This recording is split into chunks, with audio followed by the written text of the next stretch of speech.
मार्करवाडी बादर आहेत त्याला गुलवत गुलवत गुलवत बरोबर गावाकडे आणलं। आता इंडियातला मोठा चोर राहुल बाबा भी येणार आहे,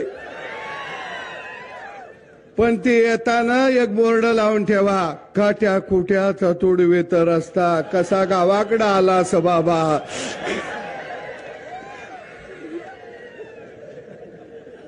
म्हणजे राहुल बाबा कुठं जात होत? अमेरिकेला, जपानला, रशियाला, त्याला माहितच नाही की या इंडियामध्ये भारत नावाचा देश आहे आणि साधी साधी दगड मातीची बी घरं आहेत। राहुल बाबा आम्ही बी तुमचं स्वागत करू, हाय असाच मंडप ठेवू, तुम्ही म्हणला तर भटजीला बी बोलू, कारण गावाकडच्या मंगल अष्टका ऐका जरा कशा असत्या त्या।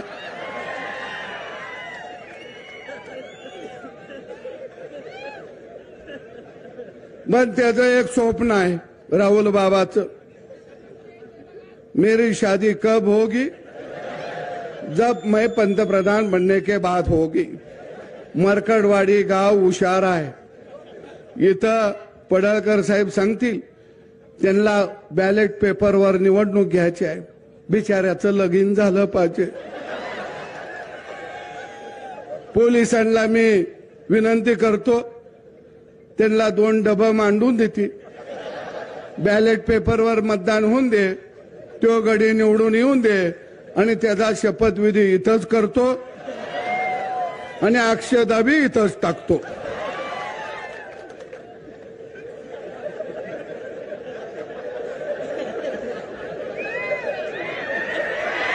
पण पवार साहेब लय हुशार आहे, त्याच्या लक्षात आलंय की आपण हरायला का लागलो, हरायला का लागलो त्याच्या लक्षात आलं। आणि म्हणून पहिल्यांदा बारक्या गावात येऊन पवार साहेब बसलं, का बसलं? पहिल्यांदा राजकीय हत्या त्यांची झाली 50-60 वर्षात, पहिल्यांदा ते गैवर घालायला गावात आलं।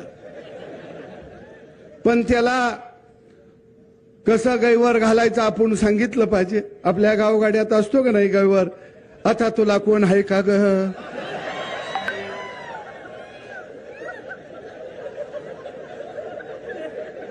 पुन्हा मग एखादा जवळचा असला तर म्हणतो आता मी कसा जगू, कसा राहू, काय त्याला सांगितलं पाहिजे असा गैवर घाल। मग आपण म्हणायचं बॅलेट पेपरचं तुला कशी आठवण येते या, इव्हन मशीननं तुझा कसा घात केला या। आता यांचा गैवार कार्यक्रम चाललाय। अरे नव तंत्रज्ञान हे आणलं कुणी? राजीव गांधीनं आणलं। त्यावेळी हे म्हणायचे टीव्ही आम्ही आणला, टेलिफोन आम्ही आणला, लाईटवर रेल्वे आम्ही आणली, पुलं आम्ही आणले, विमान आम्ही आणलं, ईव्हीएम मशीन आम्ही आणलं, आणि आता हे कसं आलं?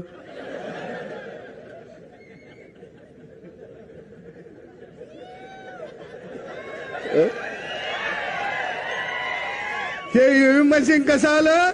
गोपीचंद पडळकर निवडून आलं। आता हे असं चाललंय काय? तुम्हाला ह्यांना बॅलेट पेपर का पाहिजे माहिती आहे का? बॅलेट पेपरवर मतदान झालं, पोलिंग बूथवर टप्पा हीच मारती ती। तुम्ही म्हणणार कस काय, माझ्याकडे इच्छित तारयात आहे, राजेश खन्ना मतदान करतोया आणि त्याला सपोर्ट कोण करताय? राजीव गांधी आणि सोनिया गांधी। आता या मशीनला सपोर्ट करायला येत नाही, बरोबर आहे ना? खटक्याव बॉट जागाव पलटी. आणि बॅलेट पेपरवर मतदान झालं की काय होतं? 2-4 मतांना हरायला लागलं की मग 2-4 बॅलेट पेपर तोंडात घालायला येते ती, गिळायला येते ती. आता एवढं मोठं मशीन गिळायचं कसं?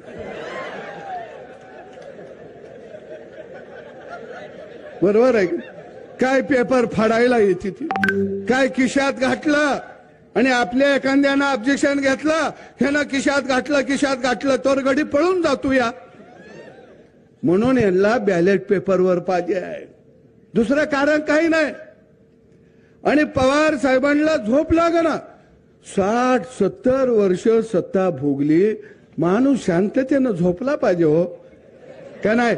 इथं आता आमचं काका बसले, दाढी पिकली या. पिकले का नाही? तुम्ही काय म्हणता? प्रपंच लेकरांचा. आता मी निवांत, पण ही गडी म्हणताय का?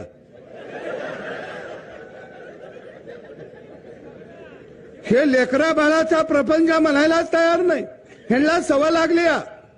सत्ता, माग पुढं पोलीस गाड्या, ह्यांना सवय लागली या. अधिकाऱ्यांना तंबी द्यायची सवय लागली. आणि पहिल्यांदा देवाभाऊ नावाचा बाप या महाराष्ट्राच्या मातीमध्ये जन्माला आला. नाहीतर तुमच्या लक्षात आलं का? हे कुणाला बोलू देत नाहीत. कोण ह्यांच्या विरोधात बोलला? रामभाऊ, तुम्ही आता आलाय मैदानात. आम्ही 40 वर्ष झालं ह्यांच्या समोरच आहे. रामभाऊ, एखादा डाव जर पवार साहेबांना टाकला तर काय म्हणतात? पैलवानानं लंगोटा घातला, पैलवानानं ढाकव घेतलं. पवार साहेबांनी आता नवा डाव काढला, लंगोटा आमच्या बानं घातला. यांच्या हातात बी कवा लंगोटा नव्हता, पण दरबारातले हुजरे साहेबांनी नवा डाव काढला. अरे गेली 40 वर्ष आम्ही यांचा डाव बघत होतो, पण देवाभाऊ नावाचा वस्ताद या महाराष्ट्राच्या मातीत आला आणि बारामतीचा तो पैलवान नव्हता, तुदी भोपळा होता. कुठला पैलवान आलाय? अरे नवा तंत्रज्ञान तुम्ही आणलं. ईव्हीएम मशीन कुणी आणलं? काँग्रेसनं आणलं 2004 ला. त्यावर तुम्ही निवडणुका लढवल्या. केंद्रामध्ये 10 वर्ष सत्ता तुम्ही भोगली, राज्यात 10 वर्ष सत्ता तुम्ही भोगली. आणि आता म्हणायला लागले ईव्हीएम मशीन गडबड करतया. मग तुमची पोरगी निवडून लाखानं आली, तवा ईव्हीएम मशीन चांगलं. रोहित पवार गेल्या वेळी निवडून आलं, ईव्हीएम मशीन चांगलं. गेल्या वेळी 2019 ला तुम्ही सगळे निवडून आला. उद्धव ठाकरेला बिचाराला कळलं नाही, ते मातोश्रीतच बसून होत, त्याला माहीतच नाही बाहेर काय चाललाय खेळ. त्याला दाखवलं गाजार मुख्यमंत्री पदाचं, ते बी गेलं. आपल्या गावाकडे नाही का शेळीच्या पुढं मुगार धरल्यावर शेळी पळत सुटती, ते पळालं. पवार साहेब हुशार, त्याला माहित होतं ह्यो गडी आजारी आहे आणि त्यात आला करुणा. पवारानं त्याला सांगितलं तू बाहेर पडशील तर तुझं सगळंच जाईल, पैसा अडका, तू बघत गप ते जपून बस, तुला लागल तेवढं पोच करतो. त्याला केलं चिल्लर पोच आणि पोत्यात नोटा हाणल्याही नाही. ते फसलं, ते बिचारा बाहेरच निघालं नाही. मग उद्धव ठाकरे कशावर निवडून आलं? तर त्याचं गडी ईव्हीएम वर ते चाललं. काँग्रेसचं ईव्हीएमचं गडी चाललं, सरकार बनवलं ते चाललं. लोकसभेला तुम्ही निवडून आला ते चाललं. त्यावेळी काय म्हणले, महाराष्ट्रातल्या जनतेनं ठरवलेलं आहे की हे सरकार घालवायचं म्हणून मतं दिली. तेव्हा सुद्धा फेक नेरेटिव्ह तुम्ही पसरला. परवा 2 दिवसापूर्वी आकडेवारी आली, आम्हाने 56 लाख मतं पडतात. माझ्याकडे ती आकडेवारी आहे. मला वाटतंय काय गणित बी भारी आहे.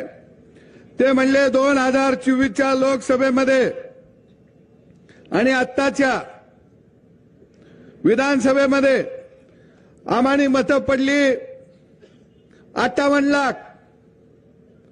मग आमचं 10च गडी कसं निवडून आलं? दादाला पडले 56 लाख, 41च कसं निवडून आलं? अरे लोकसभेला भाजपला 1.5 कोटी होती, 9 निवडून आली. तुम्हाला 58 लाख मतं पडली, 8 गडी तुमचं निवडून आलं. मग 1.5 कोटी वाल्याचं 9 येते ते, आणि 58 लाख वाल्याचं पवार साहेबाचं 8 गडी निवडून येते ते. तुमचं गडी वाढलं कसं? काँग्रेसला 96 लाख मतं पडली लोकसभेला, गडी निवडून आलं 13, आणि 1.5 कोटी पडलं, त्याचं गडी किती निवडून आलं? 9. भावांनो, यांना लक्षात आलं बॅलेट पेपरवरती घोटाळा करता येतो. पूर्वी आपण घोटाळा केला. भंडारा लोकसभा मतदारसंघामध्ये भारतरत्न डॉक्टर बाबासाहेब आंबेडकर उभा राहिले. 18,000 मतानं पराभव झाला. पण त्या ठिकाणी कागदावरची बॅलेट पेपरवरची मतं बाद किती दाखवली? 72,000 मतं बाद दाखवले. आणि त्यावेळी जयप्रकाश नारायण म्हणले ह्यात काहीतरी गडबड दिसते, या घोटाळा दिसतो या. अरे ईव्हीएम मशीन कायदा कुठे केला? लोकसभेमध्ये. सरकार कुणाचं? तुमचं. म्हणजे एकदा कायदा झाला की तो कायदा जनतेनं राज्यकर्त्यांनी पाळायचा असतो. या संसद हे कायदे मंडळ आहे. पण बघा, कायदा आपल्याला पाळायला सांगते ती, आणि संविधान हातात घेऊन शपथ घेते ती. अरे संविधान म्हणजे काय आहे? संविधानानं माणसाला व्यक्ती स्वातंत्र्य दिलं, संविधानानं माणसाला कायदा दिला. मग ते संविधान हातात घेता आणि कायदा तुम्ही पाळायचा नाही म्हणता. आणि म्हणून मी मार्करवाडीतल्या जनतेला सलाम करतो की लोकशाही जिवंत ठेवण्याचं काम जर कुणी केलं असेल तर ते मार्करवाडी या गावानं केलेलं आहे. इथं एका माऊलीचा सत्कार झाला. अरे तिच्या पतीला तुम्ही बूथवर बसू दिलं नाही, पण आमची झाशीची राणी त्या बूथवरती उभा राहिली आणि लोकशाही वाचवली. पवार साहेब, जर माय माऊली जर आपल्या बूथचं संरक्षण करत असेल तर तुमचा राष्ट्रवादी पक्ष हा पक्ष नाही, तर ही तुमची गुंडांची टोळी आहे. गुंडांची आणि लुटारूची टोळी आहे. आणि ती गुंडांची आणि लुटारूची टोळी या महाराष्ट्रामध्ये गाडण्याचं काम कुणी केलं असेल तर त्याचं नाव देवाभाऊ आहे. देवेंद्र फडणवीसचं ह्यांना वाईट का वाटतंय तुमच्या लक्षात आलं का? ते शाळा काढत नाही, ते कारखाना काढत नाही, ते दूध संघ काढत नाही, ते बँक काढत नाही, ते मेडिकल कॉलेज काढत नाही, ते पतसंस्था काढत नाही. ते कायच हानेना झालं या. आणि ह्यांना वाटतंय काय, आम्ही आता हाणलं या. आता ह्या गड्यानं जर आमच्याकडे नजर गेली तर आम्हाने कुठं बसायला लागल? सळीतनं भाकरी, नळीतनं भाजी. पवार साहेब, देवेंद्र फडणवीसच्या विरोधामध्ये काय आहे तुमच्या लक्षात आलं का? मी जाता जाता सांगतो, आपण शेतकरी माणसं आहे. पवार साहेब लय हुशार आहे. ते काय म्हणतंय देवेंद्रजीला, ही सरकार म्हणजे दुधाची गाय आहे. गाय आहे. ते काय म्हणतं, या दुधाच्या गायीला खुश ठेवायचं असेल तर तिला चारा घालायचा. म्हणजे आपल्याला थोडं काहीतरी अनुदान दे, कुठं सोसायटीला चेअरमन कर, कुठं सरपंच कर, कुठं अजून मजूर सोसायटी काढून दे, कारखान्याला डायरेक्टर करून टाकायचं, सूतगिरणीला करायचं, दूध संघाला डायरेक्टर करायचं, बँकेला करायचं. एकदा डायरेक्टर झाला की गडी काका फुगवतच असतो. या तो म्हणतो ही बँक माझीच आहे, बँक ती हाणते ती नुसती माझीच आहे म्हणतो. हा दूध संघ आमचा आहे. काय आहे त्याच्यात, खंगाळलेलं पाणी तर मिळतंय आपल्याला.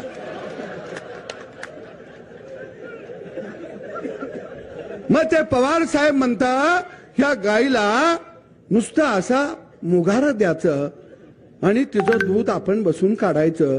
आणि दूध काढलं की वासराला किती द्यायचं, मी मगाशी म्हणलो तसं, त्याला अर्ध थान प्याला द्यायचं. 3.5 थानातलं दूध आपणच हाणायचं. देवेंद्रजी म्हणलं, ही गाय ज्या मालकाची आहे, जो मालक तिला चारा घालतो, या हे दूध मी त्यालाच वाटणार. पवार म्हणलं, हे दूध जर मालकाला वाटणार असतील तर आम्ही गाय पशी ठेंगडं घेऊन बसणार, तुला कास जवळ येऊच देणार नाही. मग सुकल काष्ट, मग ह्याच एकदा आंदोलन काढायचं, त्याचं एकदा आंदोलन काढायचं, त्या जातीला वर करायचं, ह्या जातीला वर करायचं. मग म्हणायचं ह्याच्यावर निर्णय झाला पाहिजे, अमक्याला हे मिळालं पाहिजे. मग 60 वर्ष तुम्ही काय करत होता, पीठ मागत होता गावागावात. पण महाराष्ट्रातल्या गावगाड्यातल्या शेतकऱ्यानं, शेतमजुरानं, माय माऊलीनं पवारांना सांगितलं, इडा पिडा टळणार आहे आणि देवा भाऊचं राज्य येणार आहे. ती इडा पवार नावाची साथी आसरा 7.5 कुणी घालवली, पवारांना कळलंच नाही. हे माय माऊलीनं दणका दिला का नाही, तिला कळलं. ह्यो गडी आला की आपला मसन वाटा झाला. बरोबर आहे की नाही, तिला कळलं. बटन दाबतवी नवरा, इलेक्ट्रिक मोटार चालू होतीया, वावर पाणी पेतया, नवरा गाय म्हशीला चारा काढतोया. नाही पहिला नवरा काय म्हणायचा, लय उशीर मोटार चालली तर लय बिल आलं तर सगळा ऊसच लाईट बिलाला जाईल. आता बायको नवऱ्याला सांगतीया, अरे आपल्याला लाईट फुकट आहे, बटन दाब आणि धार काढायला म्हशीकडे बस, काय काळजी करू नको.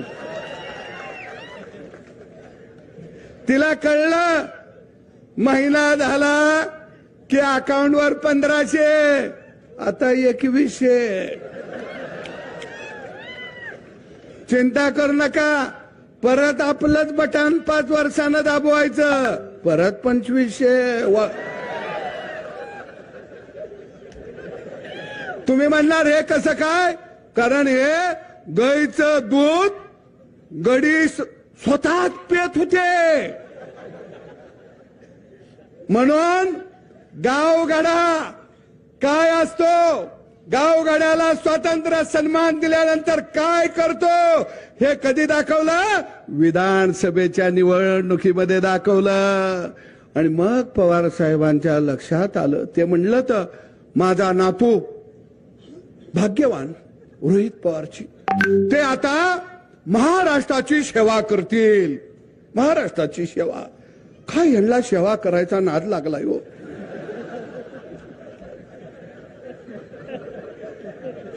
हे काय गाय म्हशीला धुयाची सेवा करतील म्हणत नाहीत, रानात पूसाला पाणी पाजतील ही सेवा करायची आहे म्हणत नाहीत. महाराष्ट्राची सेवा, अख्खं घर तुमचा तालुका तसाच आहे. लेकरू जन्माला आलं की ते शेवेलाच येत या. सेवा करायला अख्खं घरदार सेवेवर आहे. बँकेला कोण चेअरमन होतोय, डायरेक्टर होतोय, काय म्हणतो, सेवा करायची आहे. दूध संघाच्या माध्यमात सेवा करायची आहे, कारखाना सेवा करायचा आहे. किती यांना सेवा करायची हौस आहे हो. आता जर ही गडी शेवा म्हणले की यांना म्हणायचं ये जरा गाई म्हशी धुयायच्या त्या येतो काहीकडं.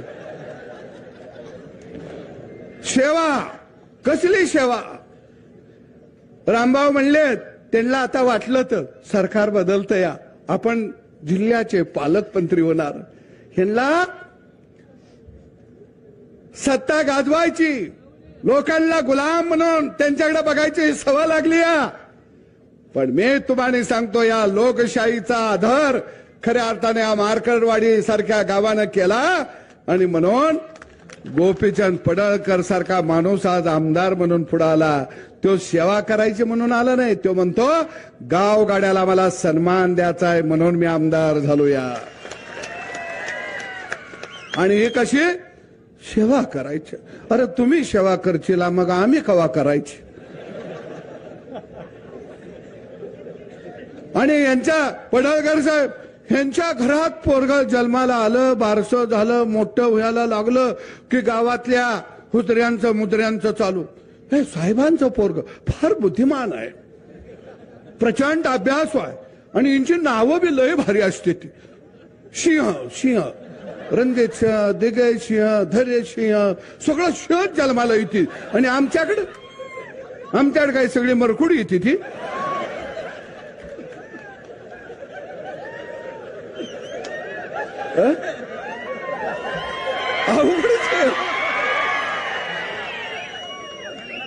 आणि पडळकर साहेब लय भारी गडी आहेत. आता सरकार आपलं आलंय. आता साहेबाकडे जॅकेट घालून हे करून जाणार देवेंद्र साहेबांचं. आणि म्हणणार फडणवीस साहेब तुमच्यासारखा बुद्धिमान माणूस नाही.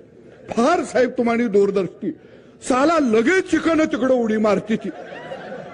आणि आमच्यासारखं बांधावच बसतंय. यार गेलं गेलं गेलं.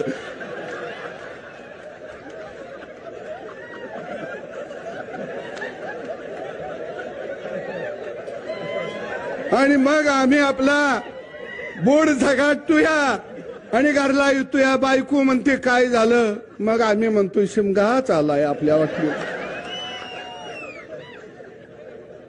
आणि लाजत नाहीत बर का. आणि पुन्हा पाठिंबा कसा दिला म्हणते ती आम्ही महाराष्ट्राच्या विकासाला पाठिंबा दिलेला आहे. वा पट्यानू. पण काही असू दे मरकरवाडीला परत धन्यवाद करतो. गडी धावत पळत आला तुमच्याकडं. कसा का असना पण बघायला मिळाला.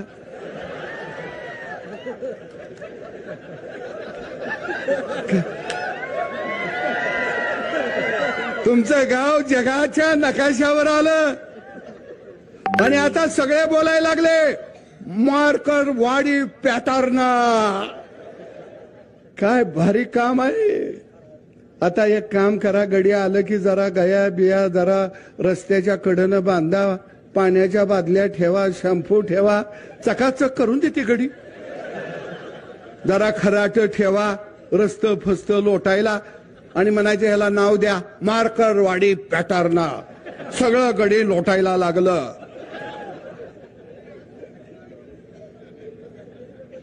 अरे जसा उजाडाला घुबड भेट घुबडाला सूर्योदय चालत नाही तसं नव तंत्रज्ञान म्हणजे हा सूर्योदय आहे. आणि त्याला इंडिया आघाड्यातली घुबड भ्यायला लागलेली आहेत. ह्यो सूर्य कसा होतोया भ्यायला लागले. पण काही असू दे आपल्याला शेतातलं काम आहे. त्यांना आता खुर्ची तर मिळालेली नाही. आता गाड्यांना काहीतरी काम असलं पाहिजे. आता 5 वर्ष यम घ्या. पडळकर साहेब आपण दोघं ती एका बाजूनं नांगूर धरतील दुसऱ्या बाजूनं आपण बी नांगूर धरूया. बर त्यांचा नांगूर रेड्याचा असला तर आपण खिलारी बैलाचा धरूया. शेत आपण चांगलं नांगरायचं. आता बरं आम्हाने तर काय काम आहे. कारण आम्हाने हा गड्या हे वाडे उद्ध्वस्त करायचे आहेत उद्ध्वस्त. आणि या मानकरवाडीला मी दंडवत घालतो. माझ्यासारख्या फाटक्या माणसाला सुद्धा मताचं लीड या गावानं दिलेलं होतं. आणि मी तुम्हाला सांगतो, रामभाऊ, अजून मी आमदार झालो, माझा पहिला फंड कुठं दिलेला नाही, पत्र दिलं नाही. पहिल्या फंडाचं काय करायचं सांगा. पहिलं पत्र मी मार्करवाडीच्या विकासाला देणार आहे. लढाऊ माणसं आहेत आणि हा माळशिरस तालुका मला माहित आहे. अरे माझ्यासाठी प्रचार करायला घरातनं भाकरी बांधून रानोमाळ ही माणसं धावत होते, रानोमाळ. आणि म्हणून मी म्हणतो, तुमच्या गावाचं भाग्य आहे, ही हेलिपॅड तसंच ठेवा. जो जो गडी येईल तिथं उतरल त्याला उतरून द्या, त्याला तुमचं गाव बी कळल. बरोबर आहे की नाही? येऊन देते. तुम्ही किती भाग्यवान आहे. गडी धावायला लागलीत चॅनेलवर. मार्करवाडी पॅटर्न, लोकशाहीचा खून पडलेला आहे. अरे म्हणून मी आलो, म्हणलं कुठं रक्ताचा महापूर आलाय का बघावा जरा.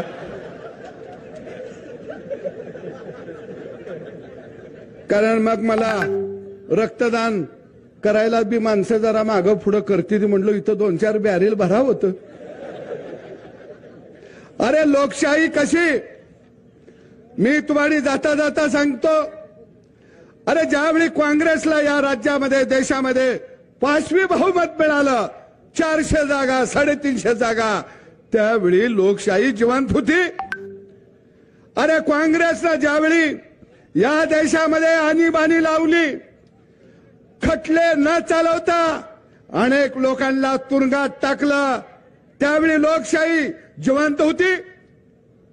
दुसऱ्या बाजूला लोकसंख्या नियंत्रणात आणायची आहे म्हणून गावागावात जाऊन जबरदस्तीनं तुम्ही नसबंदी करत होता, तेव्हा लोकशाही जिवंत होती. अरे देशातल्या सगळ्या योजना, विमानतळ, चौक ह्याला काँग्रेसच्या नेत्यांची नावं देत होता, ही लोकशाही जिवंत होती. आणि आता तुम्हाला उतरता कळा लागल्याबरोबर लोकशाही बुडायला लागली, अशा हकाट्या पेटता. अरे शाळेंना नावं कुणाची, कारखान्यांना नावं कुणाची, दूध संघाला नावं कुणाची, रस्त्याला नावं कुणाची, चौकाला नावं कुणाची. म्हणजे तुम्ही डायरेक्ट ब्रह्मदेवाच्या अंगठ्यातनं खाली येत होता का? सामान्य माणसाचं नाव एखाद्या चौकाला नाही आलं, एखाद्या विमानतळाला लढणाऱ्या, देशाला स्वातंत्र्य देणाऱ्या माणसाचं नाव नाही आलं. अरे तुम्ही लोकशाही ही वेठ बिघार बनवलेली होते, लोकशाहीला तुम्ही गुलाम बनवलेलं होतं. आणि या लोकशाहीला मुक्त करण्याचं काम या देशामध्ये आदरणीय नरेंद्र मोदी यांनी केला. आणि म्हणून मी जाता जाता सांगतो, यो मशीन चा जो ह्यो कालवा चाललाय, ह्या कालव्याला काहीतरी नाव द्यावं लागेल. गावात एखादं मेलं तर पै पाहुणं, लेकी बाळी जमून गैवर घालते त्या का नाही? तसा मला तर एवढा आनंद वाटायला लागलाय. सत्ता नावाची रक्त पिपासू व्यवस्था यांच्या समोर आता मरून पडल्या. पण मला खरंच वाटत नव्हतं ह्या डोळा पवार साहेब सारखा माणूस सुद्धा मेलेल्या, आयुष्यभर भोगलेल्या सत्तेच्या जवळ येऊन गैवर घालून रडायला लागल. म्हणून हिथं जी येत आहेत ती सगळी गैवर घालायला येत आहेत.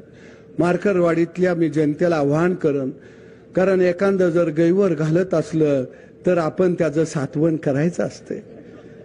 ते गैवर घालायला लागलं तर म्हणायचं असं करू नको, मी आहे तुझ्या बरोबर, तू म्हणतोयस ते खरं आहे, पुढच्या वेळी बदल करूया आपण, अजिबात काळजी घेऊ करू नका, हे चुकीचं झालं, हे मरायला नाही पाहिजे होतं.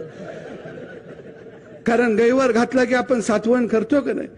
कारण रडणारा एखादा म्हणतो का नाही, आता मी कसा राहू, कुणाकडे बघून जगू? मग म्हणायचं माझ्याकडे बघून जग. आता दुपारी नाना पटोल्यांचा गैवर आहे, पण तुम्ही गैवर घालायला जेवून खाऊन या, नाहीतर बिन जेवणाचं इचेला आणि हे उपाशी तुम्हानीच मारतील. खाऊन पिऊन या. आणि राहुल गांधी जर आलंच गैवर घालायला, तो तर अख्ख्या देशाचा गैवर घालायला येणार आहे. त्यावेळी रामभाऊ मला आणि गोपीचंदला निमंत्रण द्या, कारण सातवण करायला आम्हाला बी यावं लागेल. आम्ही येतो. आणि नेते आम्ही कुठने येतो माहितीये का सर? आम्ही पंढरीच्या पांडुरंगाकडे जातो, कारण हे दुःख हलकं झालं पाहिजे. अरे गेली 60 वर्ष तुम्ही गावगाड्याला लुटलं, गावाचं खळं लुटलं. त्या गावगाड्यानं तुमचं थडगं बांधलं आणि त्या थडग्यावरती श्रद्धांजली जर कोणत्या गावानं पहिल्यांदा व्हायली असेल तर त्या गावाचं नाव आहे मार्कर वाडी. धन्यवाद.